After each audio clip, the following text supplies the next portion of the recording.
Como ele foi? Primeiro, não fale, só levante a mão se você sabe. Quem aqui sabe como o profeta Elias foi levado ao céu? Levanta a mão. Ele?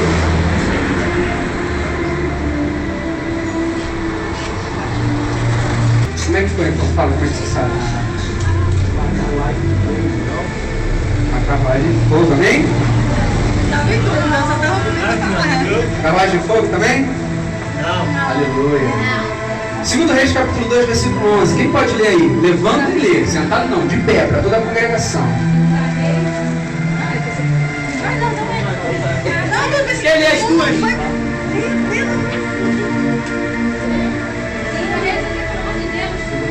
Nós só estamos. Amém, Jesus. Eles andando e falando, eles que carros de fogo com cavalos de fogo os separou um do outro.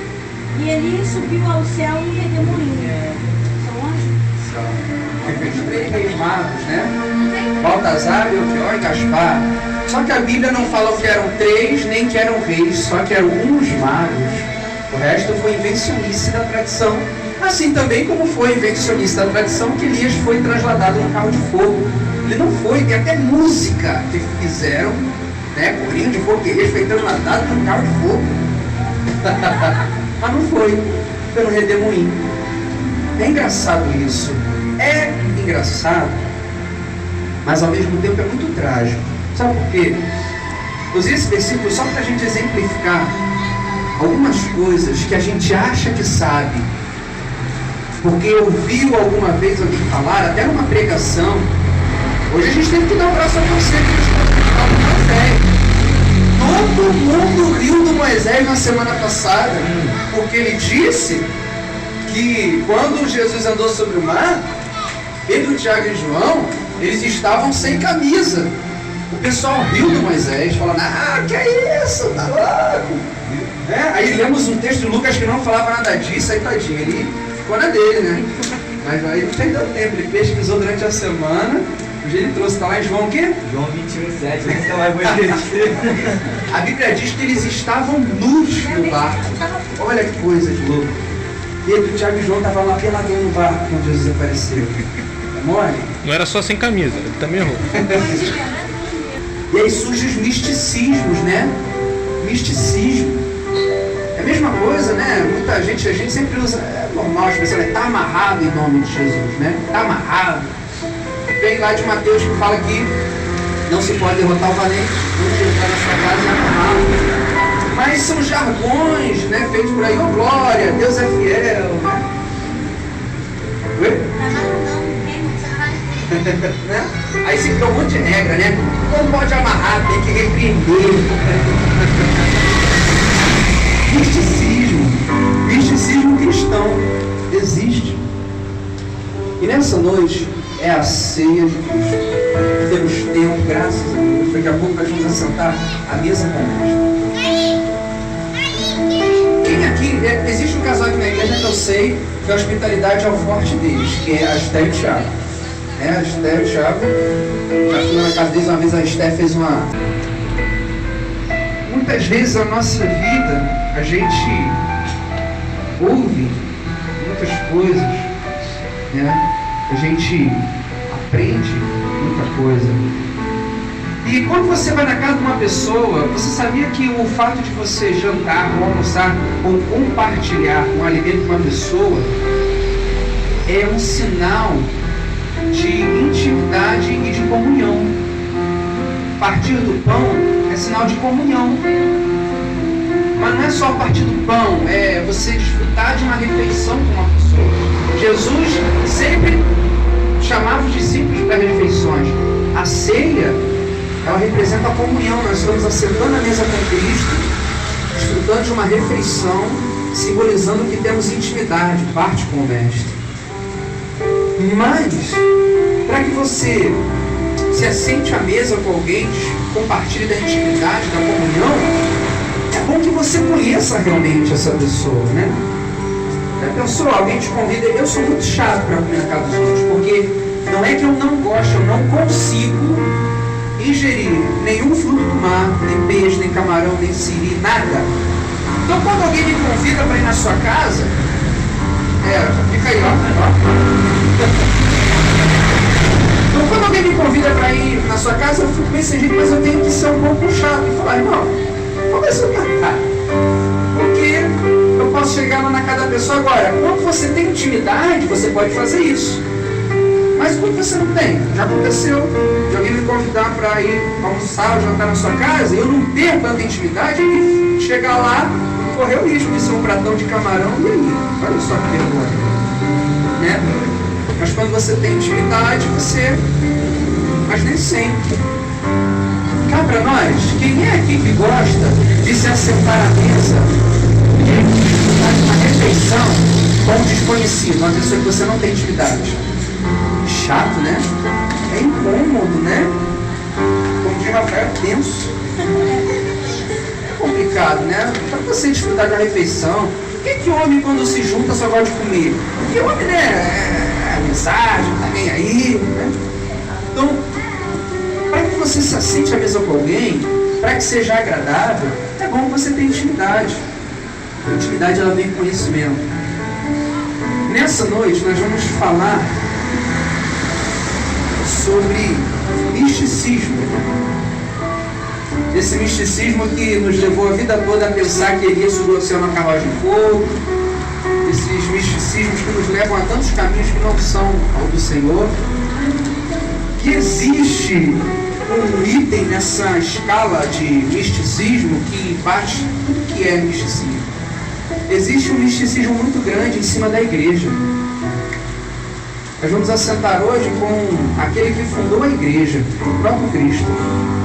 E a gente precisa entender um pouco dessa coisa, né, dessa família que ele fundou, não uma instituição. A gente não pode falar que a igreja é uma instituição. Temos que entender um pouco mais desse corpo que Cristo fundou para si. E tem muita coisa que a gente entende errado sobre a igreja. Tem muita coisa que a gente aprendeu errado. Tem muita coisa que a gente acha errado. Então eu separei alguns pontos aqui nessa noite para esclarecer. Para que quando a gente sente à mesa com Cristo, a gente tem intimidade, conhecimento. Você não consegue ter intimidade com alguém que você não conhece. E nós vamos entender um pouco mais dessa igreja que esse grande amigo, mestre, senhor, irmão mais velho fundou, que sou eu, que é você, mas que muitas vezes a gente nem sabe o que é direito. Para começar, abre a sua Bíblia em 1 Timóteo, capítulo 4, versículo 7. Esse aqui é o texto áudio. O texto de 2 Reis anterior foi só para te mostrar que, apesar da gente achar que sabe tudo, a gente muitas vezes não sabe nada. Mas 1 Timóteo 4,7 ele chega a ser até um texto engraçado. 1 Timóteo, capítulo 4, versículo de número 7. Estamos nessa noite desmistificando a igreja. 1 Timóteo, capítulo 4, versículo 7. Olha só o que fala a Bíblia Sagrada. Mas rejeita as fábulas, as histórias, os contos, as fábulas profanas e de velhas. Exercita-te a te ver em piedade. Tem algumas traduções que falam de velhas caducas. Aí falam velhas caducas? Como é que fala aí? Fala aí, Paulinho. Entendeu? Mas rejeita as fábulas profanas e de velhas caducas. O apóstolo Paulo ele fala a Timóteo, rejeita esse negócio. Tem muita gente aí que está inventando muita coisa. Tem muita gente aí que está falando muita coisa que não tem nada a ver. Rejeita essas fábulas, rejeita essas histórias fantasiosas. Isso é coisa de velho caduco. Velho caduco. Velho caduco é aquele que já perdeu a sanidade, que já conhece. Eu trabalho em Caxias, tem uma velha caduca onde eu trabalho, tadinha, ela é um amor, mas ela delira o tempo todo. Por quê? Ela chegou numa idade que a mente já falha, já começa a perder a sanidade, já começa a inventar história, falar besteira, ter delírio, né? Não que, não vou mais ouvir nenhum mais velho, não é isso. A tradução correta é de velhas caducas, já perderam. Porque naquela época existiam muitas mulheres antigas que eram traziam muitos costumes judaicos. Os judeus eles têm muitos costumes, muitas lendas judaicas. Então elas traziam aquilo para o cristianismo e muita gente estava fazendo um monte de coisa que não tinha nada a ver com o que Jesus ensinou. Então Paulo ele chega e Paulo não tinha papa na língua, ele falou: para de ouvir essa velha caduca, volta ao verdadeiro cristianismo.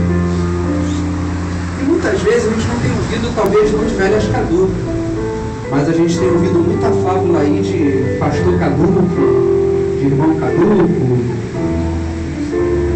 Caduco não tem nada, né? É muito esperto. Usa essas fábulazinhas, essas historinhas só para enganar os incautos, mas não conhece a verdadeira palavra de Deus. E a igreja, ela não passa. Então, nessa noite, peguei aqui 4 pontos sobre a igreja. Para alguns, o que vai ser falado vai ser normal, já até sabe. Mas para outros, vai ser um impacto. O propósito é esse: você sai daqui nessa noite, vou usar o jargão que se usa por aí, né? Sai daqui impactado pela palavra de Deus. Você vai ser impactado, né? Para que ela faça a diferença na tua vida.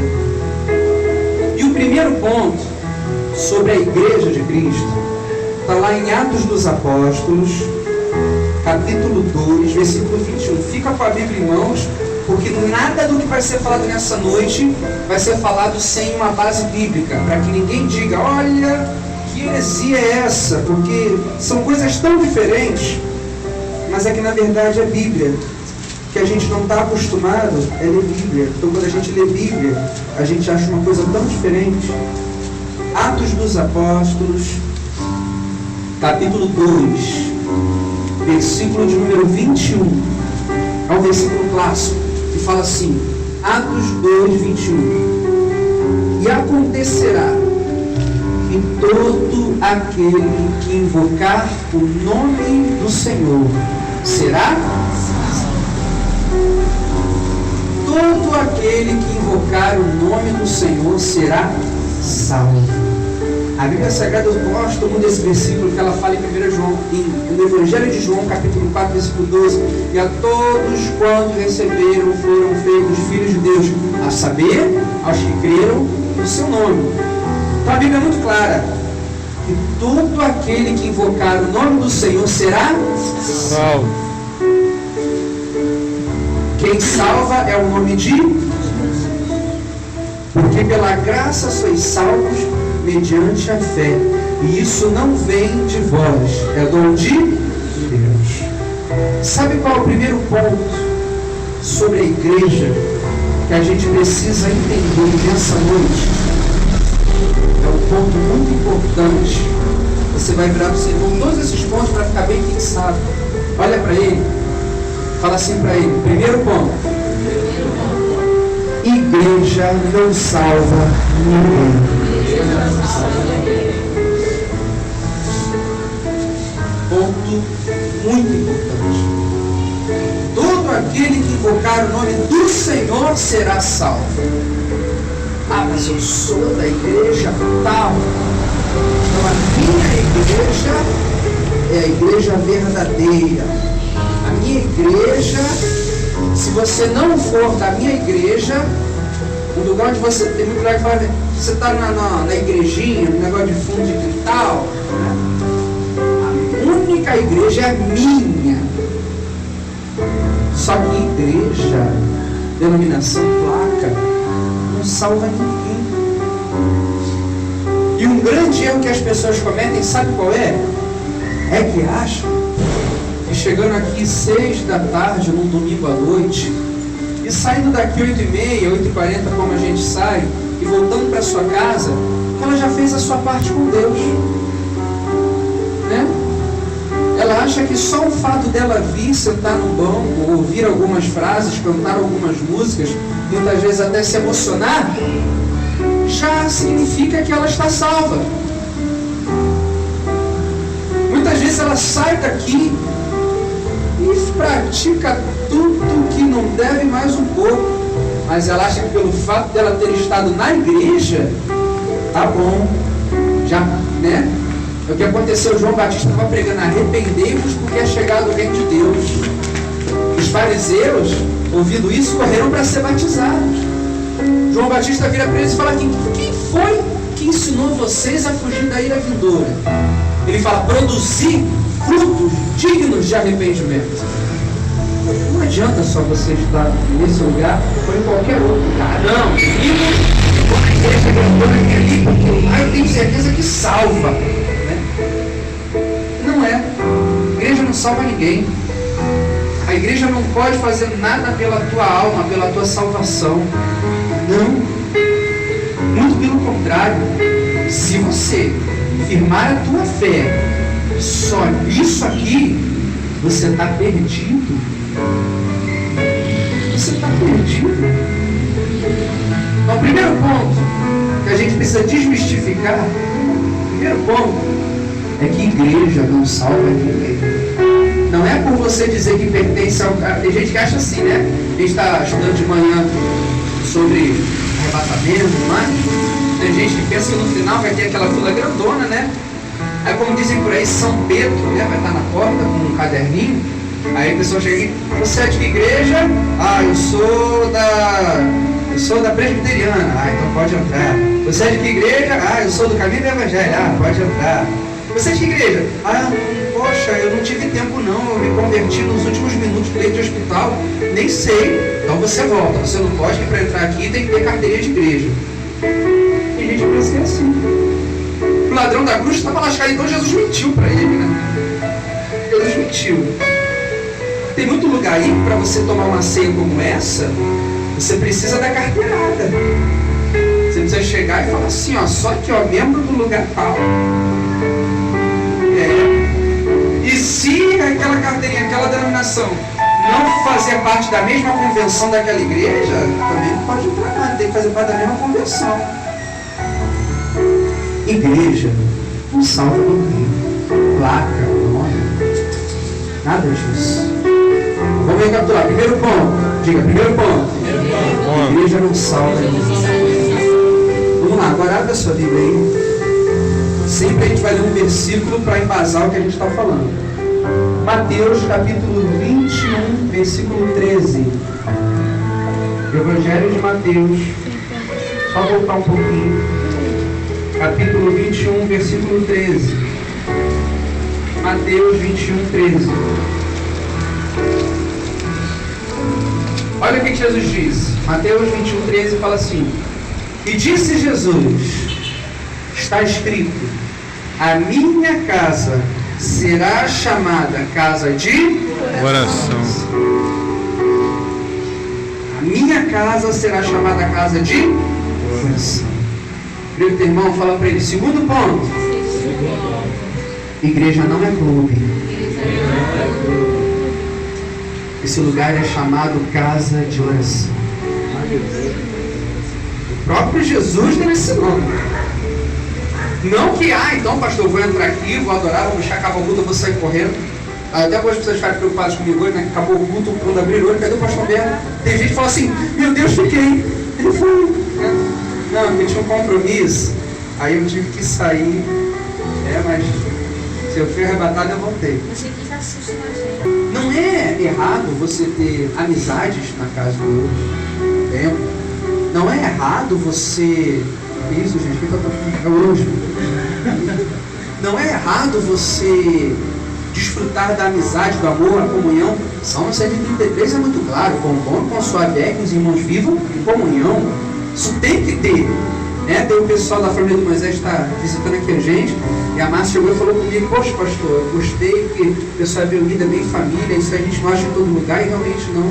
Tem muito lugar aí que chega, cada um quer a sua bênção, eu quero a minha bênção, eu quero a minha vitória, e acaba o culto, vai cada um para o seu canto, e ninguém nem se importa quem era o irmão que estava do seu lado. Não é isso. A questão é que o motivo para você estar aqui não é porque você gosta muito do Tiago, ou porque o Moisés é seu amigo, ou porque o pessoal é legal, ou porque o clima é agradável. O motivo para você estar aqui nesse lugar é porque você quer buscar a Deus, que você quer derramar o teu coração aos pés do Senhor, que você quer buscar mais intimidade com Ele, é que você quer aprender mais da palavra dEle para viver melhor para Ele. Tem muita gente que encara a igreja como um clube. Aí voltamos ao assunto do domingo. Domingo à noite, né? Imperdível. Tem muito crente que não tem dinheiro para passear no fim de semana e fala que vamos para a igreja, né? Que na igreja tem uma música ao vivo, né? Na igreja tem uma palestra, na igreja depois, de vez em quando tem até uns comes e bebe na igreja, né? Então usa a igreja como falta de lazer, aí usa a igreja só como lazer. Ah, vai ter um evento lá e tal, né? Vamos lá. Igreja não é clube. Vamos lá, segundo ponto. Repita, segundo ponto. Igreja não é clube. Abra sua Bíblia em Romanos capítulo 10, versículo 17, que vem aí. Romanos capítulo 10, versículo 17.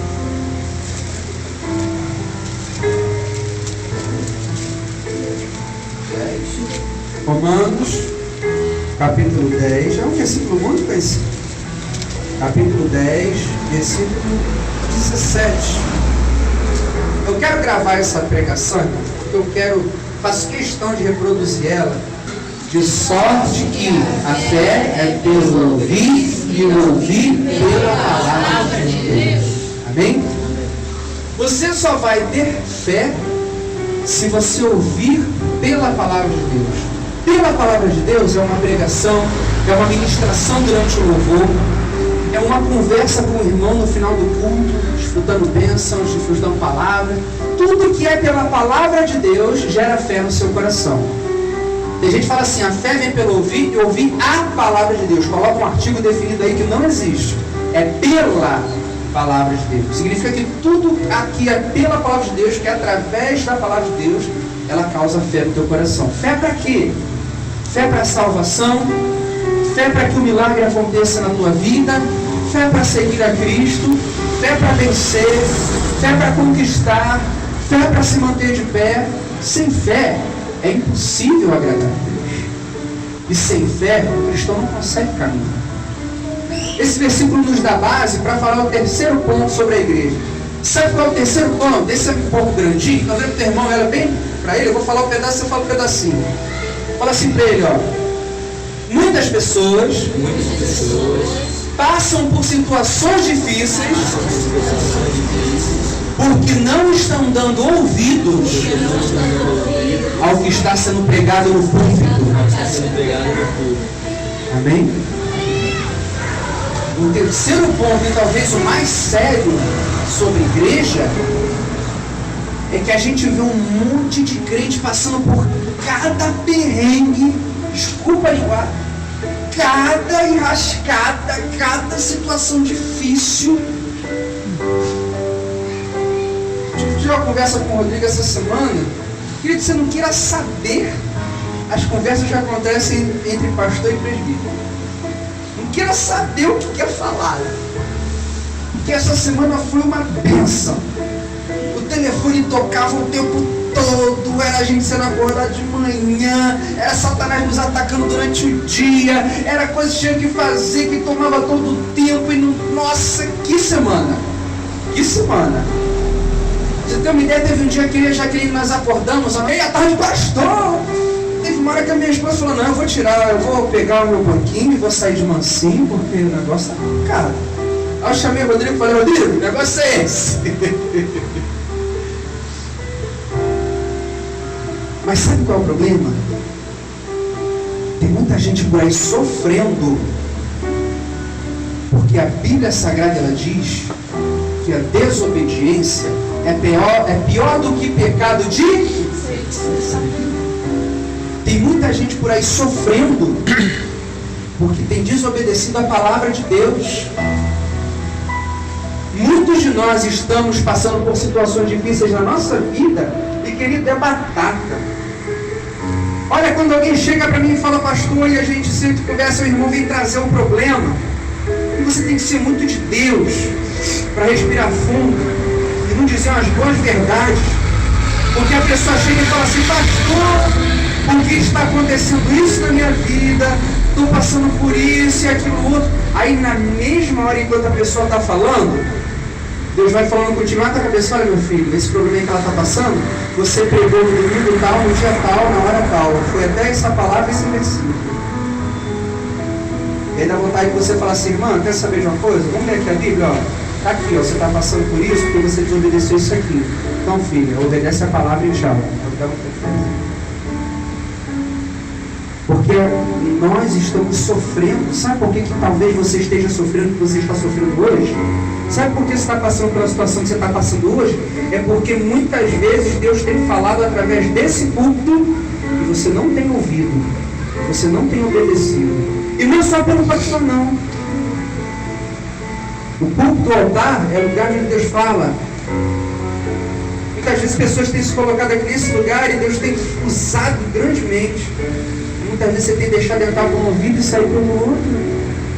E depois quer ligar para o pastor desesperado. E depois, pastor... não sei se foi semana passada ou retrasada. Já escutou essa palavra aqui.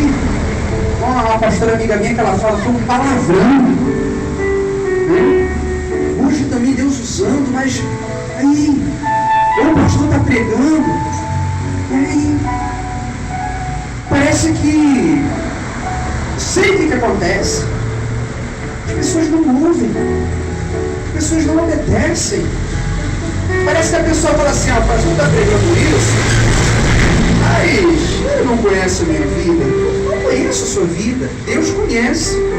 E se você veio até esse lugar e essa palavra está sendo pregada, é porque Deus te trouxe a esse lugar para ouvir essa palavra. Se você está ouvindo essa palavra, a Bíblia diz que aquele que tem os meus mandamentos e os guarda, esse é o que me ama. E aquele que me ama será amado por meu Pai. Eu também o amarei e nos manifestaremos a Ele. Você quer ver a glória de Deus começar a se manifestar na tua vida, o poder de Deus, os milagres? Ame a palavra de Deus, ouça e guarde.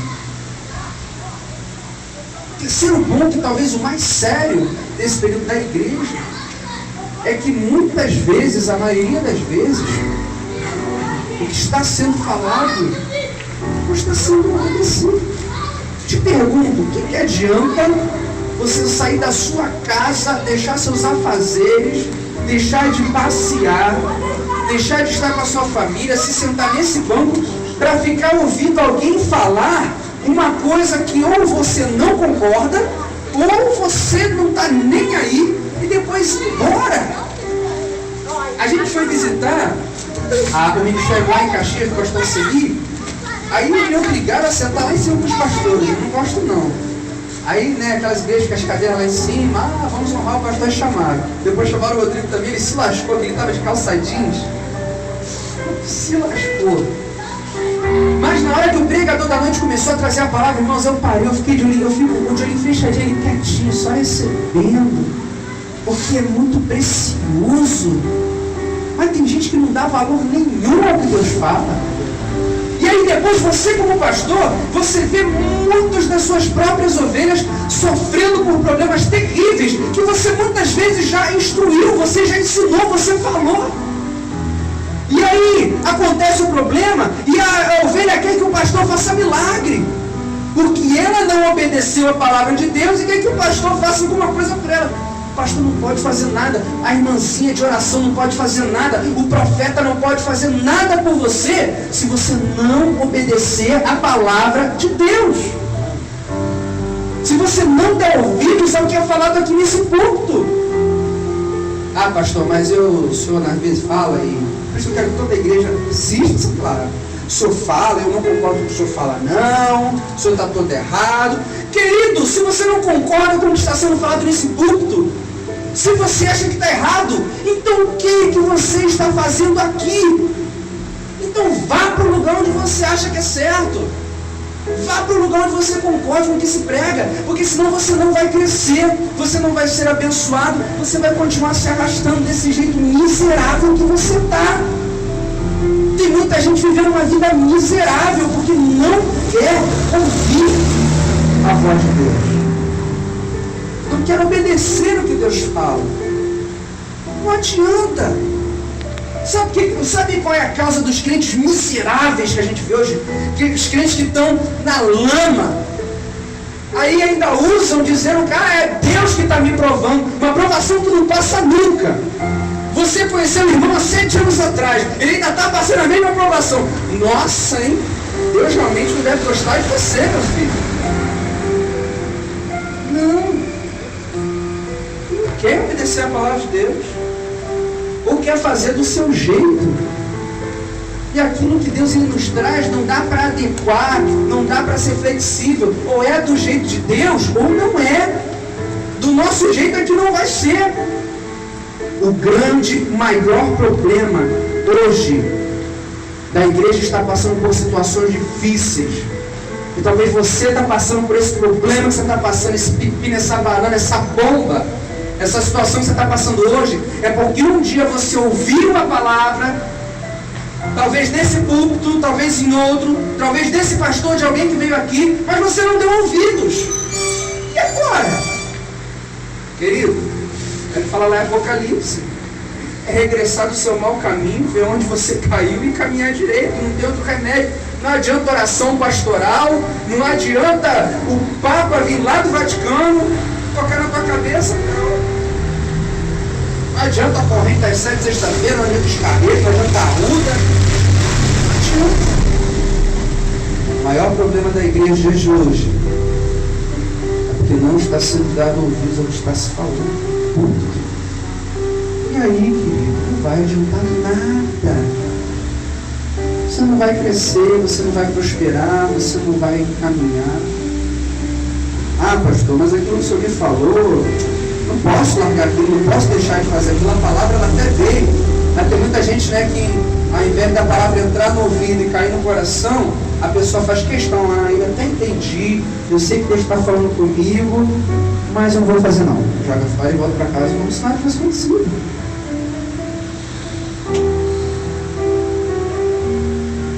Terceiro ponto, vamos lá, terceiro ponto.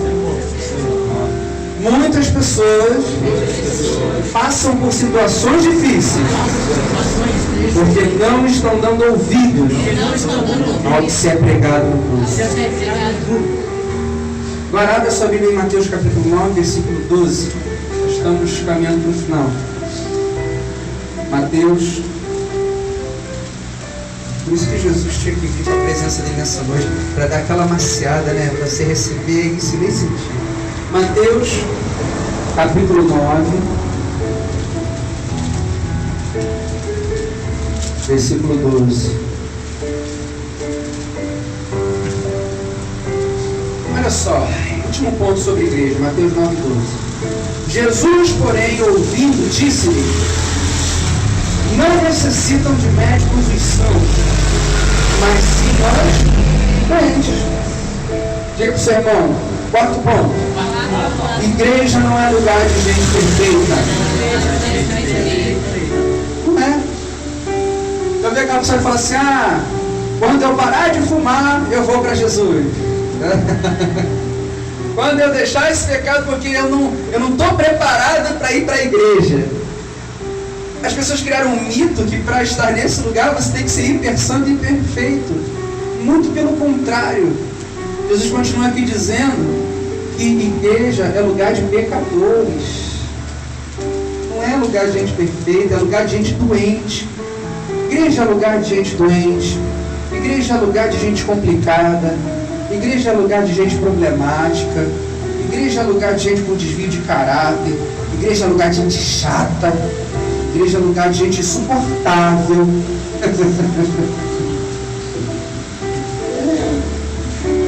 Igreja é lugar de gente doente, lugar de pecadores que sabem que precisam de Deus e querem mudar, querem melhorar. Igreja é lugar disso. Muita gente julgando por aí, né? Eu olho para esses irmãozinhos, ó, tá tudo em pecado, um tá fazendo isso, tá fazendo aquilo, e pastor, isso aqui, ó, pega essa igreja e joga fora, que tá todo mundo no meio. Olha, irmão, se tivesse todo mundo muito santo, aparentando assim para mim, muita, né, coisa muito santa, aí eu ia ter medo de vocês. Se eu chego aqui e tivesse todo mundo tão santinho, não soubesse de nada que aconteceu, eu tenho muito medo de crente santarrão, muito.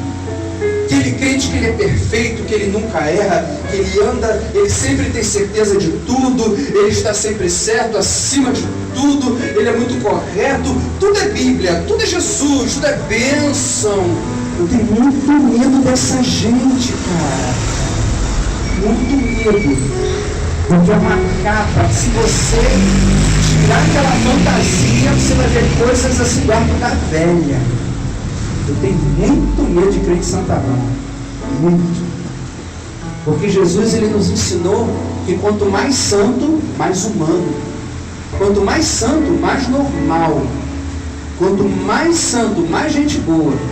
Jesus, ele andava com publicanos, com prostitutas. Jesus brincava com as crianças. Jesus dançava nas festas. Jesus era um cara super gente boa.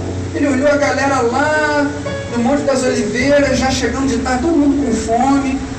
Ele chama os discípulos e fala: dá de comer esse pessoal. Eu disse: mas que é isso, Jesus? Vamos gastar o único dinheiro que a gente tem, não vai dar para alimentar. Ele falou: tá vendo esse livro que eu consigo para 2 peixinhos? Se vira, Felipe. Ele queria alimentar o povo, ele não queria saber se tinha dinheiro. Você é assim? Você quer fazer às vezes o bem às pessoas, você acaba até se prejudicando? Quanto mais santo, mais isso. Agora não. Tiago, por quê? Botar minha Bíblia debaixo do braço.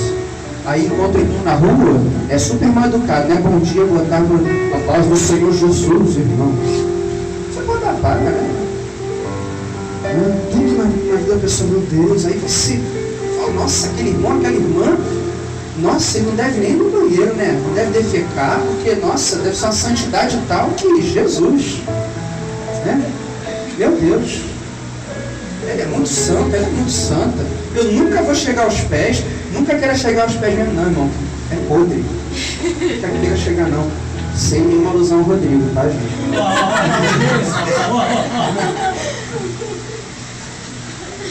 A Bíblia Sagrada, ela é muito clara. Igreja não é lugar de gente perfeita. Muito pelo contrário. Igreja é lugar de gente imperfeita que está buscando a perfeição. Então, querido, se você está aqui nesse lugar, Deus te mostrou o erro do irmão, a falha do irmão, que bom. Ore por ele e ajude ele a melhorar. Não critica não, não aponta não. Já fala para o teu irmão, assim, toladinho, vira para ele e fala assim: ó, irmão, julgar é feio. É feio, não faz isso não. Apontar é feio, não faz isso não. Ajuda o irmão a melhorar. Isso aqui é para isso que a gente está aqui, para nos aperfeiçoarmos. Deus. Fala, Deus. Nos aperfeiçoarmos. E aí, para acabar, eu tenho 15 minutos para a gente cear. Existe um personagem na igreja que também é muito mistificado. Também tem muito mito sobre esse personagem também. Colocam sobre esse personagem um peso maior, né? Tem toda uma mitologia sobre esse personagem que não é bem assim não, querido. Quem é esse personagem? O que você pode dizer? Pastor. É uma mitologia, né? Um mito, um misticismo. Por um ponto, porque muitos homens que se chamam de Deus se deixam endeusar, se deixam idolatrar, não se demonstram o que são, porque dizem: se souberem realmente quem eu sou, né? E aí se cria esse mito. Eu separei também 4 pontinhos aqui rapidinho sobre esse personagem que faz parte da igreja.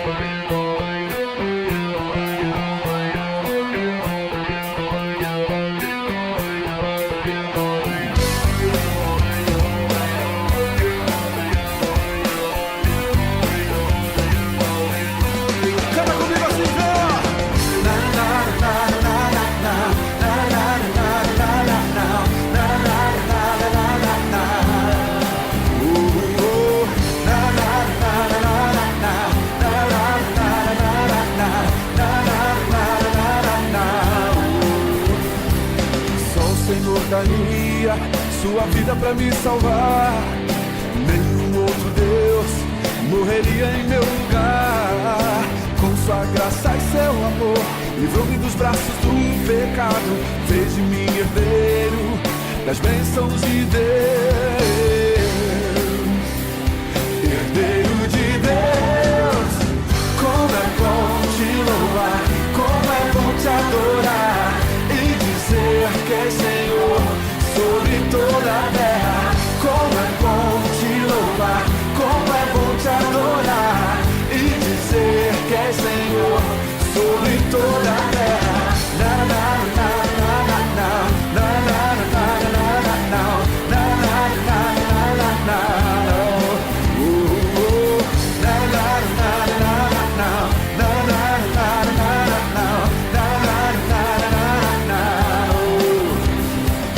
Só o Senhor daria sua vida pra te salvar. Nenhum outro Deus morreria em teu lugar. Com sua graça e seu amor, livrou-me dos braços do pecado, fez de mim herdeiro das bênçãos de Deus. Faça o melhor pra Ele agora. Como é bom te louvar, como é bom te adorar e dizer que és Senhor sobre toda a terra. Como é bom te louvar, como é bom te adorar e dizer que és Senhor sobre toda a terra. Toda a terra te louva, Senhor, por teus feitos e teu grande amor. Toda a terra te louva, Senhor, por teus feitos e teu grande amor. Pois grande é Senhor, grande é Senhor, grande é Senhor, grande é Senhor. Como é bom te louvar e sai do chão.